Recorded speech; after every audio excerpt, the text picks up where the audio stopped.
Coba bayangkan sejenak, selama puluhan tahun, Indonesia hanya dikenal sebagai pemasok bahan mentah. Kita menggali, lalu menjual. Nilai tambahnya dinikmati negara lain. Lalu muncul satu pertanyaan. Sampai kapan Indonesia hanya menjadi penonton di negeri yang kaya akan sumber daya? Di titik inilah pemerintah mengambil sebuah langkah yang mengubah arah permainan. Indonesia mengambil keputusan yang dianggap berani. Menghentikan ekspor biji nikel mentah dan mewajibkan pengolahan dilakukan di dalam negeri. Banyak yang menentang, banyak yang meragukan. Bahkan kebijakan ini sempat dipersoalkan di tingkat internasional. Namun Indonesia memilih untuk tetap melangkah. Dan perlahan hasilnya mulai terlihat. Kawasan industri bermunculan, investasi mengalir, lapangan kerja bertambah, dan perusahaan-perusahaan global yang dulu hanya membeli bahan mentah, kini harus membangun industri di Indonesia. Jika ingin mengakses sumber daya strategis tersebut, disinilah letak perubahan besarnya. Ini bukan sekadar soal nikel.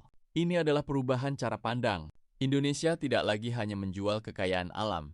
Indonesia mulai menjual nilai tambah, teknologi, dan masa depan industrinya. Tentu masih ada tantangan dan perdebatan mengenai dampak lingkungan, pemerataan manfaat, serta keberlanjutan kebijakan ini. Tetapi satu hal sulit dibantah.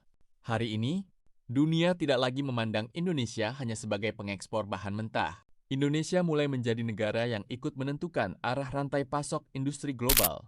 Dan mungkin inilah awal dari babak baru. Saat Indonesia tidak lagi sekadar mengikuti permainan, melainkan mulai ikut menentukan aturannya. Sekarang mari kita lihat dampaknya. Indonesia dipandang kuat di kawasan Asia Tenggara.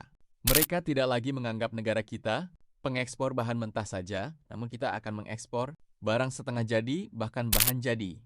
Ini menarik, jika ini terus berlanjut, anak cucu kita akan menikmati hasilnya. Kalau bisa, jangan hanya satu komoditas saja, melainkan komoditas yang lain juga diolah dan dibuat jadi bahan jadi dan kita yang menentukan harganya.